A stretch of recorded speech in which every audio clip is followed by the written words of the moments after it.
Welcome to టీవీ24 news. ముందుగా headlines చూద్దాం. మహాత్మా గాంధీ పట్ల అనుచిత అసభ్యకర వ్యాఖ్యలు చేసిన నటుడు శ్రీకాంత్ అయ్యంగార్ పై సిసిఎస్ లో ఫిర్యాదు చేసిన ఎమ్మెల్సీ బాల్మూరి వెంకట్. గాంధీ అహింసా సిద్ధాంతం పాటిస్తున్నాం కాబట్టే శాంతియుతంగా చట్టపరంగా శ్రీకాంత్ పై పోలీస్ స్టేషన్ లో ఫిర్యాదు చేశామని వెల్లడి. ఐక్యరాజ్య సమితి పూర్వ సహాయ సెక్రటరీ జనరల్ లక్ష్మీ మురుడేశ్వర్ పురి రచించిన ఆమె సూర్యుడిని కబలించింది పుస్తకాన్ని ఆవిష్కరించిన డిప్యూటీ సీఎం పవన్ కళ్యాణ్. హాజరైన మంత్రి సత్యకుమార్ యాదవ్, ఎంపీ బాలశౌరి, ఎమ్మెల్యే మండలి బుద్ధప్రసాద్. డాక్టర్ చంద్రశేఖర్ కుటుంబానికి ప్రభుత్వం అండగా ఉంటుందన్న మంత్రి శ్రీధర్ బాబు. సీఎం ఆదేశాలతో చంద్రశేఖర్ కుటుంబానికి 5 లక్షల ఎక్స్గ్రేషియా ప్రకటించామని వెల్లడి. చంద్రశేఖర్ సోదరుల ఉద్యోగ విషయంలో ప్రభుత్వం సహాయం చేస్తుందని వెల్లడి. కాంగ్రెస్ పార్టీ అంటేనే మోసమన్న బీజేపీ ఎంపీ రఘునందన్ రావు. అధికారంలోకి వచ్చి 22 నెలలు అయినా ఇచ్చిన హామీలు నెరవేర్చని కాంగ్రెస్ కు జూబ్లీహిల్స్ ఉప ఎన్నికల్లో ప్రజలు తగిన బుద్ధి చెప్పారని పిలుపు.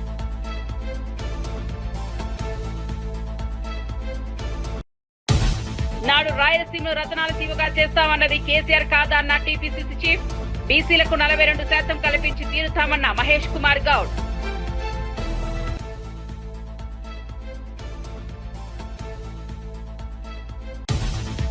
ఇక వార్త వివరాల్లోకి వెళ్తే, మహాత్మా గాంధీ పట్ల అనుచితంగా మాట్లాడిన నటుడు శ్రీకాంత్ అయ్యంగార్ పై టీపీసీసీ ఉపాధ్యక్షులు MLC doctor Balmoori Venkat CCS police station లో ఫిర్యాదు చేశారు. గాంధీజీ అహింసా సిద్ధాంతం పాటిస్తున్నందున శాంతియుతంగా చట్టబద్ధంగా చర్యలు తీసుకుంటున్నామన్నారు.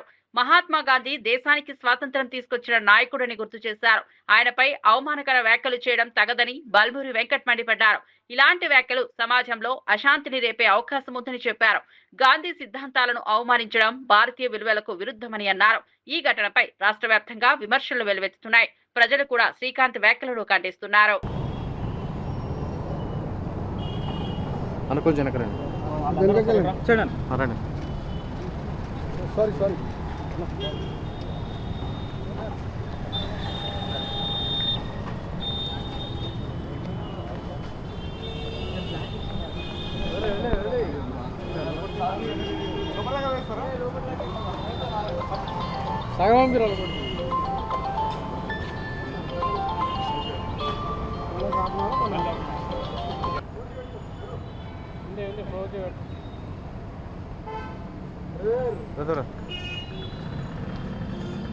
గత కొద్ది రోజులుగా సోషల్ మీడియా హ్యాండిల్స్లో అదేదో హీరోయిజం లెక్క తను మాట్లాడే విషయాలు గాంధీ గారి గురించి చాలా అసభ్యకరంగా పోస్టులు వీడియోలు పెట్టడం జరుగుతుంది. గాంధీ గారు అనే ఫాదర్ ఆఫ్ ది నేషన్ అంటే ప్రతి ఒక్కరికి కూడా గాంధీ గారు కూడా భారతదేశంలో ఉన్న ప్రతి ఒక్కరు కూడా మనందరం కూడా వారిని గౌరవంగా ఈరోజు మనం ఇంత స్వాతంత్రంతో స్వేచ్ఛతోటి మనం ఉన్నామంటే ఆ రోజు స్వాతంత్ర పోరాటంలో క్రియాశీలక పాత్ర పోషించి అహింస సత్యాగ్రహం వంటి అనేకమైన మూమెంట్స్ చేసిన గాంధీ గారి గురించి సోషల్ మీడియాలో అసభ్యకరంగా గాంధీ గారు ఒక పారాసైట్ ఏదైతే సంబంధించి యాంటీబయాటిక్ అవసరమో గాంధీ గారిని చంపనీకి అటువంటి సోషల్ మీడియా పోస్టులన్నిటి తను మాట్లాడడం జరిగింది. సో ఈ శ్రీకాంత్ పైన తను మాట్లాడిన మాటలపైన చాలా తీవ్రంగా ఖండిస్తూ ఏదైతే గాంధీ గారి ఫాలోవర్స్కి అదేవిధంగా భారతదేశ ప్రజలందరూ కూడా తను మాట్లాడిన మాటలు వారి యొక్క మనసుల్ని నొప్పించే విధంగా ఉన్నాయి. దానికి సంబంధించిన శ్రీకాంత్ అయ్యంగార్ పైన ఏదైతే హైదరాబాదులో సైబర్ క్రైమ్లో తన పైన కేసు అనేది కంప్లైంట్ అనేది ఇవ్వడం జరిగింది. దానితో పాటు ఏదైతే ఫిల్మ్ ఇండస్ట్రీకి సంబంధించిన మా అసోసియేషన్ విష్ణు గారి సమయాన్ని కూడా కోరడం జరిగింది, వారి యొక్క సమయాన్ని కూడా అడగడం జరిగింది. ఇటువంటి వ్యక్తుల్ని ఎవరైతే గాంధీ గారి గురించి ఫాదర్ ఆఫ్ ది నేషన్ గురించి అసభ్యకరంగా మాట్లాడుతున్నారో మా అసోసియేషన్కి వెళ్ళి కూడా వారిని తొలగించాలి, తక్షణమే వారిని మా అసోసియేషన్కి వెళ్ళి తీసేయాలి, వారి యొక్క సభ్యత్వాన్ని కూడా క్యాన్సిల్ చేయాలి, రద్దు చేయాలని చెప్పి కూడా మా అసోసియేషన్ని కలిసి కూడా వారికి కూడా రిక్వెస్ట్. ఐక్యరాజ్య సమితి పూర్వ సహాయ సెక్రటరీ జనరల్ లక్ష్మీ మురుడేశ్వర్ పురి రచించిన ఆమె సూర్యుడిని కబలించింది పుస్తకం డిప్యూటీ సీఎం పవన్ కళ్యాణ్ ఆవిష్కరించారు. హైదరాబాద్ లో జరిగిన ఈ కార్యక్రమానికి మంత్రి సత్యకుమార్ యాదవ్, ఎంపీ బాలశౌరి, ఎమ్మెల్యే మండలి బుద్ధప్రసాద్ హాజరయ్యారు. మహిళల సాధికారత, లింగ సమానత్వం, ప్రపంచ సమాజంలో మహిళా నాయకత్వం వంటి అంశాలపై రచయిత అభిప్రాయాలు ఈ పుస్తకంలో పొందుపరచబడ్డాయి. పవన్ కళ్యాణ్ మాట్లాడుతూ మహిళలు సమాజ మార్పుకు మూలస్తంభమని, వారిని గౌరవించడం మనందరి బాధ్యతగా పేర్కొన్నారు. ఈ పుస్తకం యువతకు ప్రేరణగా నిలుస్తుందని అభిప్రాయపడ్డారు. పుస్తక ఆవిష్కరణ సందర్భంగా సభలో ఉత్సాహభరిత వాతావరణం నెలకొంది.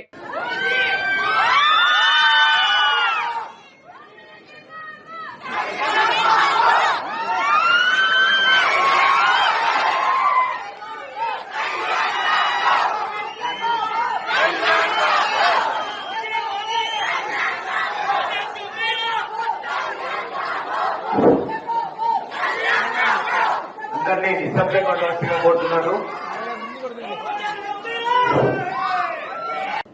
ఇవన్నీ ఏంటి నేను ఎట్లా ఆలోచిస్తానంటే, నాకు దేశభక్తి ఎవరు చెప్పగలరు. దేశభక్తి it should be an innate responsibility for anyone who is Born in this country to the matter anyone in which ever country they were born. అది బేసిక్. దాని గురించి మనం చెప్పించుకుంటున్నామంటే మనం సరిగ్గా లేవు, దృష్టి పెట్టట్లేదు. అలాగే నేను జడ్జిమెంట్ చేయను whether I'm leftist or rightist. నేను ఎప్పుడు జడ్జిమెంట్ నేనేమని చెప్తానంటే సమతుల్యత. It's a balance. ప్రపంచం మనం కూర్చోబెట్టి మన ఎక్స్ట్రీమ్ లెఫ్ట్ ఎక్స్ట్రీమ్ రైట్ అంటే పనిచేయదు. సో నేను అందుకని ఈరోజు నేను పాలిటిక్స్కి వచ్చినా పుస్తకాలు చదివినా అది ఎవరికో చెప్పడానికో ఈరోజు పంచుకున్నాను. కానీ నా ఆలోచన ప్రతిసారి ఏముంటుంది, నేను మన విజయవాడ లాంటి వచ్చినప్పుడు నేను కమ్యూనిస్టులతో మాట్లాడతాను, లేదంటే రైట్ వింగ్ మారిపోయాడు ఇట్లాంటి నేను ఎప్పుడు అట్లేదు, ఎప్పుడు ఒకటేలా ఉన్నాను. కాదేంటంటే నేను ఎప్పుడు ఆ బ్యాలెన్స్ని చూసుకుంటా ఉన్నాను. సో ఉదాహరణకి చిటా గ్యాంగ్ విప్లవ వీరులది కానీ, ఒక చంద్రశేఖర్ ఆజాద్ కానీ, అలాగే మొత్తం కూర్చోబెట్టి గజనీ మహమ్మద్ మనకి దాడులు కానీ, ఇవన్నీ ఒకటే కాలంలో ఒక 7-8 years టైంలో అటు కమ్యూనిస్ట్ చరిత్ర చదివాను, భారతీయ సంస్కృతి మీదుగా చదివాను. అలాగే నండూరు రామ్మోహన్ రావు గారి విశ్వదర్శనం కానీ, ఇవన్నీ కూడా నా మీద చాలా ప్రభావం చూపించే ఇవన్నీ. సో పుస్తకాల మీద నాకు ఒక అపరిమితమైన ఎందుకు ఇష్టం. చిన్నప్పుడు వెతికాను, మెడ్రాస్కి వెళ్తే హిగిన్ బోథామ్స్ అనో లేదంటే ల్యాండ్ మార్క్లో, ఇక్కడికి వచ్చిన తర్వాత యుఎస్కి లాంటి వెళ్తే బాన్స్ అండ్ నోబుల్స్ అని అలాంటి పుస్తకాలకి వెళ్ళి వెతికేవాడిని పుస్తకాల కోసం, తపన పడతాను పుస్తకాల కోసం. ఇదంతా దేనికి చేస్తానంటే to understand each other culture, మనం వేరే సంస్కృతిని అర్థం చేసుకోవటం. అన్ని జీవితాలను మనం బతకలేం, కానీ ఒక్కొక్క పుస్తకంలో రాసే జీవితం దానికి సంబంధించిన అంశాలు మనల్ని చాలా ప్రభావితం చూపిస్తాయి. అలాగే మనకి పొద్దున్నే చదువుతా నేను వనవాసి అనే విభూతి భూషణ్ బందోపాధ్యాయ గారిది వనవాసి అనే పుస్తకం చదువుతూ వచ్చాను. ఆ దాంట్లో అది ఏముంటుందంటే అది తెలుగు ట్రాన్స్లేషన్. అది అలాంటిది ఆయన గురించి చదువుతూ ఉంటే మనకి 1914-20లో ఎలా ఉండేది కలకత్తా, అప్పుడు పరిస్థితులు ఏంటి, అప్పుడు ఆలోచన విధానం ఎలా ఉండేది, ఇట్లాంటివన్నీ మనకి. మచిలీపట్నం పట్టణ పోలీస్ స్టేషన్ లో సీఐ యేసుబాబుతో పేర్ని నాని మధ్య జరిగిన వాగ్వాదం రాజకీయంగా చర్చనీయాంశమైంది. ఈ ఘటనపై స్పందించిన పేర్ని నాని తాను ఎక్కడా విధులకు ఆటంకం కలిగించలేదని స్పష్టం చేశారు. పెళ్లిపీటలపై కూర్చోవలసి ఉండటంతో త్వరగా రిమాండ్ ప్రక్రియ పూర్తి చేయాలని మాత్రమే అడిగానని తెలిపారు. మేయర్ భర్తపై సీఐ రెచ్చగొట్టేలా మాట్లాడారని ఆరోపించారు. కేసు పెడితే ఏమవుతుందని ప్రశ్నిస్తూ అరెస్ట్ అయితే బెయిల్ తీసుకొస్తామన్నారు. ఈ ఘటనపై స్థానిక రాజకీయ వర్గాల్లో చర్చలు జరుగుతున్నాయి. పోలీసులు ప్రజాప్రతినిధులు మధ్య సయోధ్య అవసరమని విశ్లేషకులు వ్యాఖ్యానిస్తున్నారు. నేను దబాయించాను, పోలీసుల్ని థ్రెటన్ చేశానని మాట్లాడారు. మాతో పాటు అక్కడ ఏఆర్ఎస్ఐ గారు ఉన్నాడు, ఏఆర్ కానిస్టేబుల్స్ ఉన్నారు, స్పెషల్ పార్టీ వాళ్ళు, ఇంకా పోలీసులు చాలామంది ఉన్నారు, కానిస్టేబుల్స్ ఉన్నారు. స్టేషన్లో అడగండి. నేను సుబ్బన్ని వదిలిపెట్టే నువ్వు ఎందుకు తెస్తారు మీరని నేను మాట్లాడానా? వాస్తవాలు ఏంటో తెలుసుకోండి. నేనైతే సుబ్బన్ని మరొకసారి చెప్తాను, సుబ్బన్ని విడిచిపెట్టమని అడగలేదు, నేను తీసుకెళ్తానని అడగలేదు. ఇది అసత్యం. తొందరగా రిమాండ్కి పెట్టండి, రేపు పెళ్ళి ఉంది, పీటల మీద ఇట్లనే కూర్చోవాలి అని మాత్రం నేను గట్టిగా మాట్లాడాను, చెప్పాను. చెప్తే వాళ్ళు సరే పెట్టేస్తాం రిమాండ్కి అన్నారు. అంతకుమించి ఎప్పుడైతే మా మేయర్ గారి భర్తనే అతను మాట జారాడో అక్కడి నుంచి మాత్రం కావాలని రెచ్చగొట్టినట్టున్నాడు, కావాలని మాట్లాడినట్టున్నాడు. మీరు యాక్షన్ అంటే యాక్షన్ తీసుకోండి, వాస్తవాలను మాత్రం చూసుకోండి. నా మీద చర్యలు తీసుకుంటా అని చెప్పారని చెప్తాను. నేను కూడా అన్నాను. కేసు కడితే ఏం చేస్తాం, అరెస్ట్ అవుతాం, లోపలికి వెళ్తాం. ఇటీవల జరిగిన ఘటనలో ప్రాణాలు కోల్పోయిన డాక్టర్ చంద్రశేఖర్ కుటుంబానికి ప్రభుత్వం అండగా ఉంటుందని మంత్రి శ్రీధర్బాబు ప్రకటించారు. సీఎం ఆదేశాల మేరకు చంద్రబాబు కుటుంబానికి 5 లక్షల ఎక్స్గ్రేషియా మంజూరు చేసినట్లు తెలిపారు. అదనంగా ఆయన సోదరుల ఉద్యోగ నియామక విషయాన్ని కూడా ప్రభుత్వం పరిశీలిస్తుందని హామీ ఇచ్చారు. బాధిత కుటుంబానికి న్యాయం జరిగేలా అధికార యంత్రాంగం చర్యలు తీసుకుంటోందని అన్నారు. ఈ సందర్భంలో మంత్రి మాట్లాడుతూ మానవత్వంతో వ్యవహరించడం ప్రభుత్వ ధర్మమని పేర్కొన్నారు. వైద్య సేవలు అందించేవారు దేశానికి వెన్నెముకలని ప్రశంసించారు. డాక్టర్ చంద్రశేఖర్ కుటుంబం పట్ల సానుభూతి వ్యక్తం చేస్తూ సమాజం కూడా సహకరించాలని పిలుపునిచ్చారు.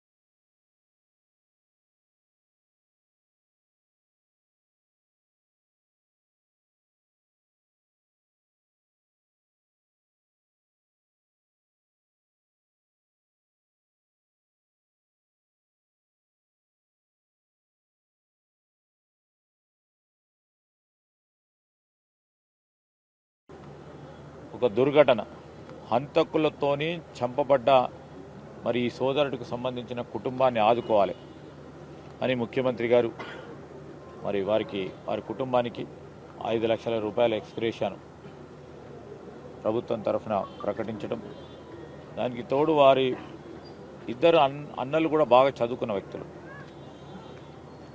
వారికి కూడా మరి ప్రైవేటు ఉద్యోగాల విషయంలో వెనువెంటనే చేసే కార్యక్రమంతో పాటు ప్రభుత్వ పరంగా కూడా మేము వారిని అందరినీ కూడా ఆదుకుంటామని, ఆ చంద్రశేఖర్ గారి ఆత్మకు శాంతి చేకూరాలని మేము మా ప్రభుత్వం తరఫున, మా మిత్రులందరి తరఫున ఆ భగవంతుని ప్రార్థిస్తూ వారి కుటుంబ సభ్యులకి సంతాపాన్ని వ్యక్తం చేస్తూ ఉన్నాం. ఇక్కడ పీజీ కంప్లీట్ చేసుకుని చంద్రశేఖర్ తమ్ముడు అనుకోకుండా దుస్సంఘటన జరిగి చనిపోవడం జరిగింది.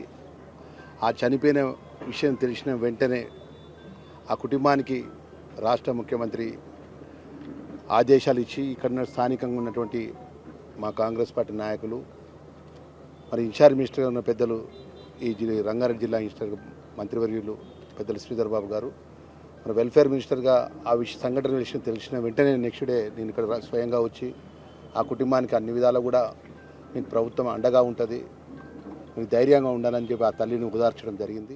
ఏపీ 463 టీఎంసీల నీటిని మళ్లిస్తే కర్ణాటక 112 టీఎంసీలు, మహారాష్ట్ర 74 టీఎంసీలు ఆపుతామని హరీష్ రావు వెల్లడించారు. ఈ పరిస్థితుల్లో తెలంగాణకు భారీ నష్టం జరుగుతుందనే ఆందోళన వ్యక్తం చేశారు. కృష్ణా జలాలపై సీఎం రేవంత్ రెడ్డి మౌనం ఎందుకని ప్రశ్నించారు.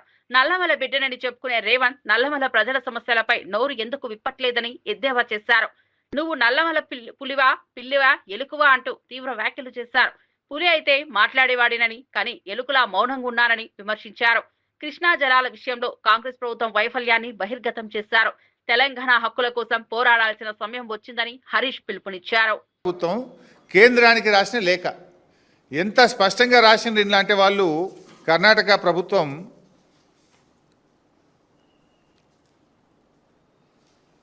para 11 page 3, by all the stated diversions by Andhra Pradesh 80 plus 100 plus 243, 80 ఏమో పోలవరం ప్రాజెక్టు, 80 కంటే ఎక్కువ పోలవరం రైట్ మెయిన్ కెనాల్ నుంచి ఇంకో 100 తీసుకుపోతుండ్రు. 100 ఇప్పుడు బనకచెర్ల 243, 80 ప్లస్ 100 ప్లస్ 243 మొత్తం కలిపితే మాకు ఆ అగ్రిమెంట్ ఏదైతే అప్పుడు ఆంధ్రప్రదేశ్, మహారాష్ట్ర, కర్ణాటక కలిపి గోదావరి బచావత్ రిపోర్ట్ ప్రకారం, అవార్డు ప్రకారం ఒక అగ్రిమెంట్ చేసుకున్నారు.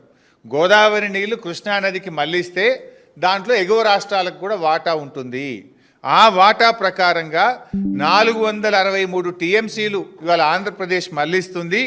మాకు 112 టీఎంసీలు పైన కృష్ణాలో మేము ఆల్మట్టిలో ఆపుకుంటాను రాసిండు.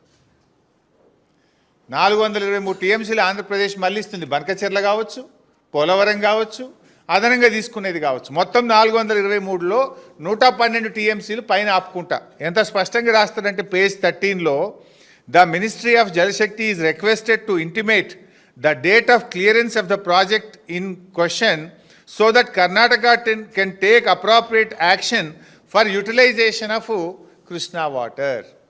మీరు ఎప్పుడు అనుమతిస్తారో మాకు చెప్పండి. మీరు అనుమతిస్తే ఇక మేము తెల్లారికెళ్ళి మీద నీళ్ళు ఆపుకుంటా, కృష్ణానది జలాలు నేను ఆపుకుంటా మీద అంటుండు. మీరు అనుమతిస్తే మీద నీళ్ళు నేను ఆపేసుకుంటా అంటుండు. ఎవడు నష్టపోతాడు? తెలంగాణ పరిస్థితి రెండింటికి చెడ్డ రేవుడవుతుంది. కింద గోదావరి నీళ్ళు పోతే మీద కర్ణాటక వాడు కృష్ణా నీళ్ళు ఆపుకుంటే మన బతికేం కావాలి? మాకు హక్కున్నది. మాకు గోదావరిలో జరిగిన ఇంటర్స్టేట్ అగ్రిమెంట్ ప్రకారంగా ఆంధ్రప్రదేశ్ ఎన్ని నీళ్లు మళ్ళిస్తే పైన కృష్ణాలో మా రేషియో ప్రకారం మేము ఆపుకుంటాము, 112 టీఎంసీలు ఆపుతామని చెప్పి ఇది కర్ణాటక రాసిన ఉత్తరం. ఇక మూడవది, ఎన్టీఆర్ జిల్లాలోని నందిగామ వై జంక్షన్ వద్ద రోడ్లపై గుంతలను స్వయంగా పూడ్చిన ట్రాఫిక్ కానిస్టేబుల్ రవికిరణ్ సామాజిక స్పృహకు నిదర్శనమయ్యారు. భారీ వర్షాల కారణంగా జాతీయ రహదారిపై గుంతలు ఏర్పడి వాహనదారులు ఇబ్బందులు పడుతున్నారు. ఇది గమనించిన హైవే మొబైల్ కానిస్టేబుల్ రవికిరణ్ స్వయంగా మట్టి త్రవ్వి గుంతల్లో వేసి పూడ్చారు. ఆయన చర్యతో వాహన రాకపోకలు సులభమయ్యాయి. ఈ చొరవకు వాహనదారులు, ప్రయాణికులు హర్షం వ్యక్తం చేశారు. ప్రభుత్వ యంత్రాంగం పాక్షికంగా స్పందించినప్పటికీ ప్రజల కోసం ముందుకు వచ్చిన ఈ పోలీస్ విధి నిబద్ధతను ప్రతిబింబించారు. రవికిరణ్ సేవా దృక్పథం సోషల్ మీడియాలో ప్రశంసలు అందుకుంటోంది.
కాంగ్రెస్ పార్టీ అంటేనే మోసమని బీజేపీ ఎంపీ రఘునందనరావు తీవ్రంగా విమర్శించారు. అధికారంలోకి వచ్చి 22 నెలలైనా ఇచ్చిన హామీలను నెరవేర్చలేదని మండిపడ్డారు.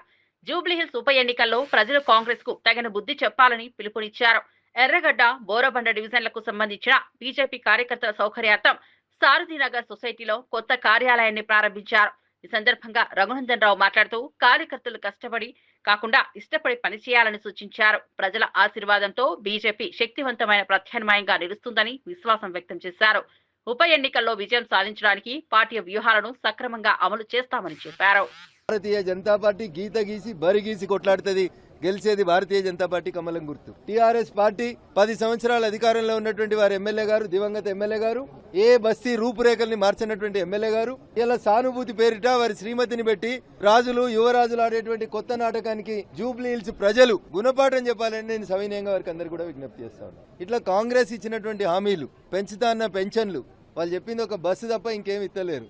ఆ బస్ కిరాయిలు కూడా నిన్న మొన్న పెంచిరు. ఇటు చెల్లెళ్ళకు ఫ్రీ ఇచ్చి ఇటు అన్న దగ్గరికి వెళ్ళి మళ్ళీ గుంజే కార్యక్రమం మొదలు పెడతా ఉన్నారు. అందుకని కాంగ్రెస్ అంటేనే మోసమని కార్యకర్తలందరూ కూడా విశదీకరించి చెప్పి భారతీయ జనతా పార్టీని గెలిపించాలని నేను ఆశపడతాను.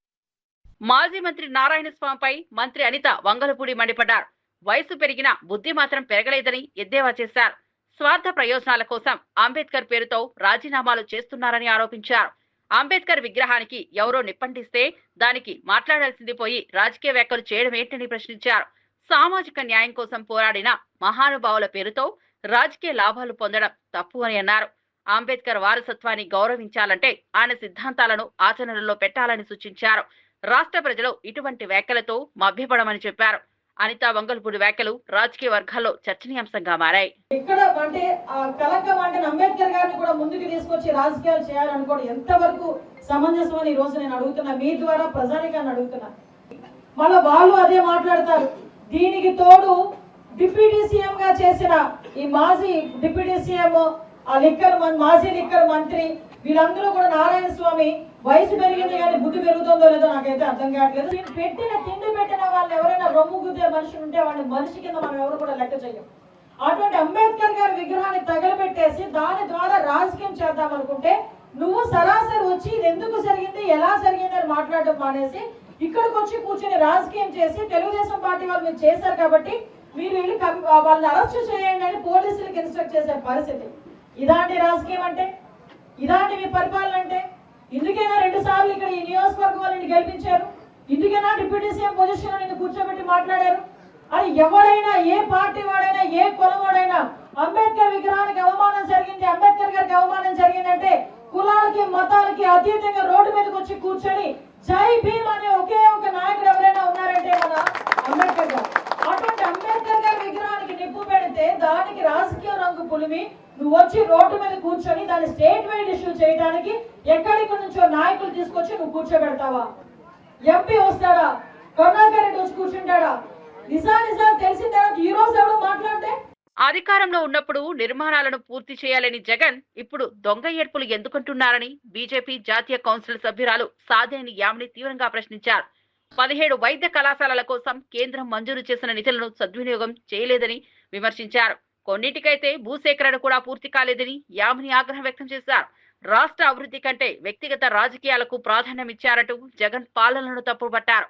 కేంద్రం ఇచ్చిన నిధులను సమర్థంగా ఉపయోగించి ఉంటే ఆరోగ్య రంగం బలోపేతం అయ్యేదని అన్నారు.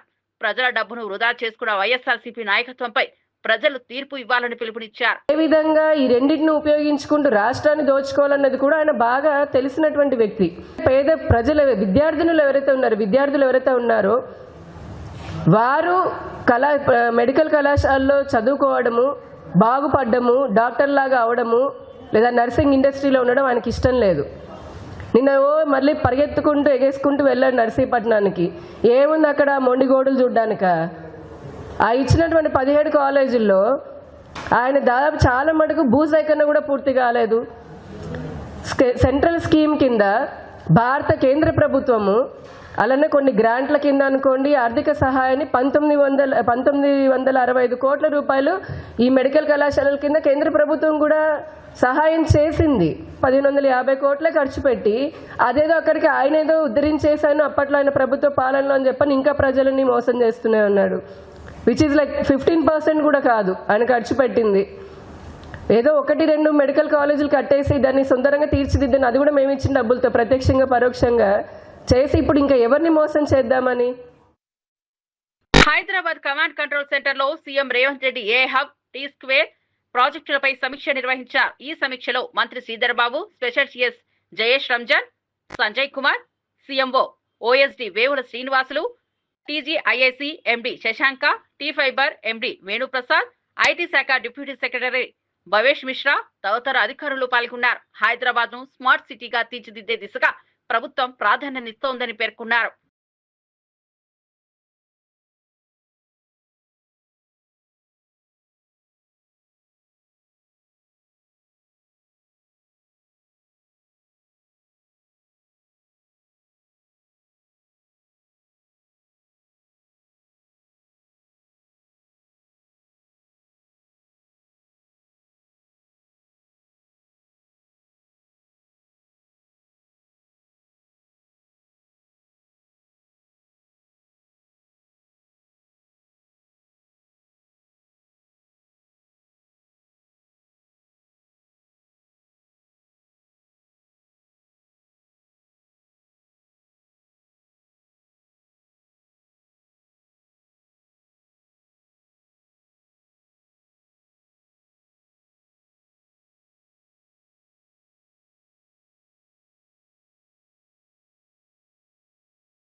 రాయలసీమను రత్నాల సీమగా చేస్తామని మాటిచ్చింది కేసీఆర్ కాదా అని టీపీసీసీ చీఫ్ మహేష్ కుమార్ గౌడ్ ప్రశ్నించారు. గతంలో కేసీఆర్ చేసిన హామీలపై ఇప్పుడు బీఆర్ఎస్ నాయకత్వం సమాధానం చెప్పాలన్నారు. చంద్రబాబు జగన్లతో కలిసి విందులు వినోదాలు చేసుకున్నది ఎవరో ప్రజలు మరవలేదని విమర్శించారు. తెలంగాణకు దక్కాల్సిన ఒక్క నీటి బొట్టును కూడా వదిలిపెట్టమని స్పష్టం చేశారు. కాంగ్రెస్ ప్రభుత్వం ఏర్పడిన వెంటనే బనకచెర్ల ప్రాజెక్టుపై కేంద్రానికి ఫిర్యాదు చేశామని గుర్తు చేశారు. బీసీలకు 42% రిజర్వేషన్లు కల్పించడం తమ సంకల్పమని పేర్కొన్నారు. తెలంగాణ అభివృద్ధి కోసం కాంగ్రెస్ ప్రభుత్వం కట్టుబడి ఉందని తెలిపారు. మహేష్ కుమార్ గౌడ్ వ్యాఖ్యలు రాష్ట్ర రాజకీయాల్లో కొత్త చర్చకు దారితీశాయి. మొదట్లో ఉన్నటువంటి చంద్రబాబు కానీ ఆ తర్వాత జగన్మోహన్ రెడ్డి గారు కానీ ఆ ఇద్దరితోనూ కేసీఆర్ గారు కలిసి భోజనాలు చేయడం, విందులు వినోదాలు చేసుకోవడం, వీరి యొక్క ఉదాసీనత వల్లనే అక్కడ జీవోలు ఇవ్వడం జరిగింది. కాంగ్రెస్ ప్రభుత్వం వచ్చిన తర్వాత రేవంత్ రెడ్డి గారి నేతృత్వంతో ఉత్తమ్ కుమార్ రెడ్డి గారు ఇరిగేషన్ మంత్రిగా మొదటిసారి ఢిల్లీకి వెళ్ళి కంప్లైంట్ చేసినట్టు సందర్భం. బనకచెర్ల ముందుకు పోకుండా ఆగాలని కంప్లైంట్ ఇచ్చింది 2023లో వచ్చినటువంటి కాంగ్రెస్ ప్రభుత్వం. ముఖ్యమంత్రి గారు, ఇరిగేషన్ మంత్రి గారు, ఎమ్మెల్యేలకి, ఎంపీలకి, మంత్రులందరికీ పవర్ పాయింట్ ప్రజెంటేషన్ ఇచ్చి కూలంకషంగా వివరాలను చెప్పడం జరిగింది ప్రజాభవన్లో. సరే, ఇవన్నీ ఒక్కటైతే ఒక్కటి మాత్రం వాస్తవం, కాంగ్రెస్ ప్రభుత్వం తెలంగాణకి దక్కాల్సిన నీటి వాటా విషయంలో ఎక్కడ కూడా కాంప్రమైజ్ ఉండదు. ఒక్క నీటి చుక్కను కూడా వదులుకోవడానికి కాంగ్రెస్ ప్రభుత్వం రేవంత్ రెడ్డి నేతృత్వంలో ఆ ప్రశ్నే రాదు. తెలంగాణకి రావాల్సిన హక్కుల విషయంలో ఎక్కడ కూడా రాజీ ఉండదు. ఇది స్పష్టం. ఇంకా లోకల్ బాడీ ఎన్నికల విషయానికి వచ్చినప్పుడు ముఖ్యమంత్రి గారు కానీ, డిప్యూటీ గారు కానీ, మేము కానీ, మా మీనాక్షి నటరాజు కానీ కట్టుబడి ఉన్నాము. 42% రిజర్వేషన్ ఇవ్వాల్సిందే అనేటువంటి విషయంలో కట్టుబడి ఉన్నాం.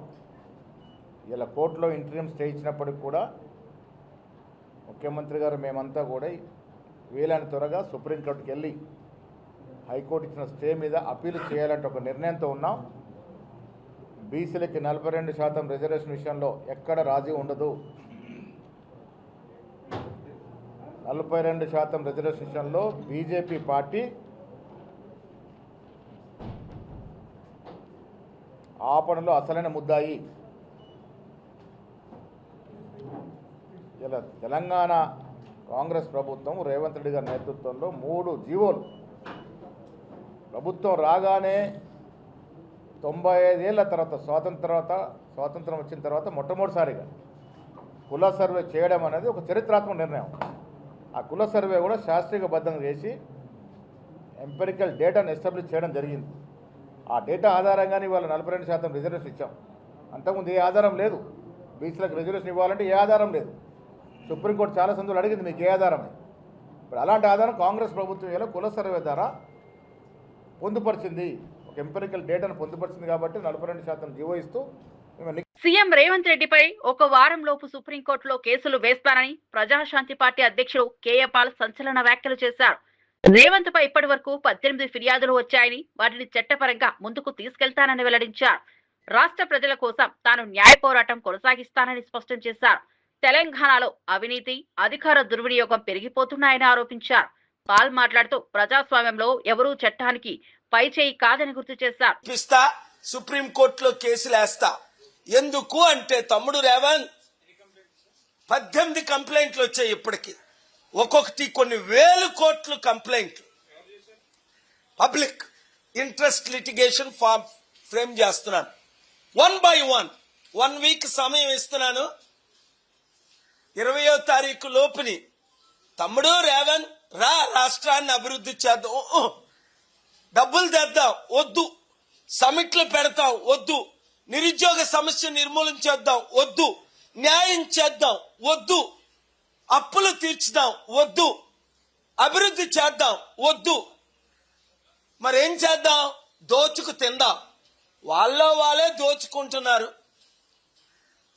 1 by 1 18 కంప్లైంట్లు నేను పెట్టానా? బాగోదు, రాష్ట్రాలు పాడైపోతాయని నేను కొంచెం ఆలోచిస్తున్నాను మంచి మనసుతో. చూసారా, ఆ రాకేష్ అనే ఆయన షూ ఇసిరాడు. చీఫ్ జస్టిస్ గారు క్షమించేశారు. ఒక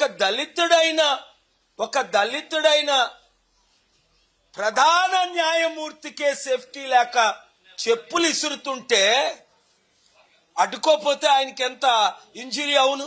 అసలు అలాంటి వాడిని అరెస్ట్ చేసి 3 గంటల్లో వదిలేశారు. అంటే అర్థం ఏంటి? ఒరే, సనాతన ధర్మం పేరుతో చెప్పులు ఇసరండ్రా, కత్తులెట్టుకొని బయలుదేరండ్రా, దళితుల్ని చంపండ్రా, క్రిస్టియన్ ముస్లింల మీద దాడులు చేయండ్రా అని ఎక్కడైనా సనాతన ధర్మం చెప్పిందా?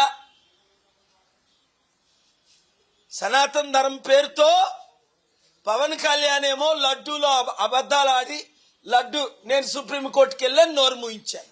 చూడండి, పొంగులేటి శ్రీనివాసరెడ్డి 1000 కోట్లు ఎలా సంపాదించాడు? అవినీతిగానే సంపాదించాడు, నీతిగా సంపాదించలా. ఈ రాజకీయ నాయకులు కొండా సురేఖ రాసిన లెటర్లో సత్యం లేకపోతే ఆయన డెఫమేషన్ కేసు వేస్తాడు కదా. సత్యం ఉండబట్టే 71 కోట్లే దొరికారు. అది వాళ్ళు భాగం పెంచుకుంటున్నారు. ఇది అని గొడవలు, ఇంటర్నల్ గొడవలు. అరే 4 కోట్ల తెలంగాణ ప్రజల్లో 1 కోటి మందికి తిండి లేదు, ఉచిత విద్య లేదు, ఉచిత వైద్యం లేదు, నిరుద్యోగులకు ఉద్యోగాలే. 60 లక్షల మంది నిరుద్యోగులు ఉన్నారు తెలంగాణలో. ఆంధ్రప్రదేశ్లో 1 కోటి మంది నిరుద్యోగులు ఉన్నారు. మహిళలకు రక్షణ లేదు. ఎవరైనా పట్టించుకుంటున్నారా? ఎలక్షన్ల ముందు 1000 రూపాయలు 2000 ఇవ్వడం, పనికిమాలిన వాగ్దానాలు చేయడం. మరిన్ని అప్డేట్స్ కోసం చూస్తూనే ఉండండి టీవీ 24 న్యూస్.